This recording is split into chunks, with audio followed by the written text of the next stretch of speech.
Ionic system.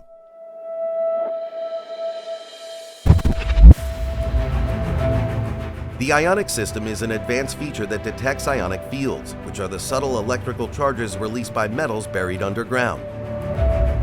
This system is particularly useful in detecting deeply buried treasures or targets that other types of metal and gold detectors might miss, as it focuses on the ionic emissions rather than direct physical contact with the object.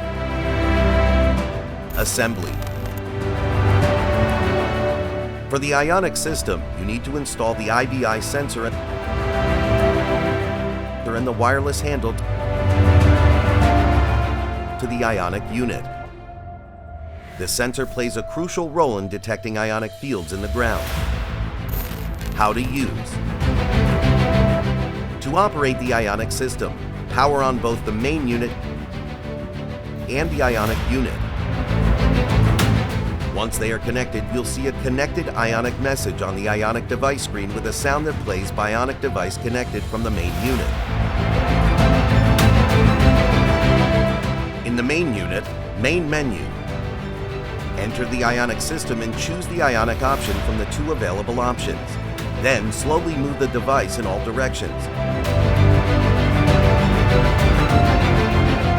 Up, down, left, and right, while maintaining a slight tilt of the device towards the ground. As the device approaches a target, the ionic field signal strength will be shown on the screen. Stronger signals are indicated by a color change in the progress bar, guiding you to the buried target.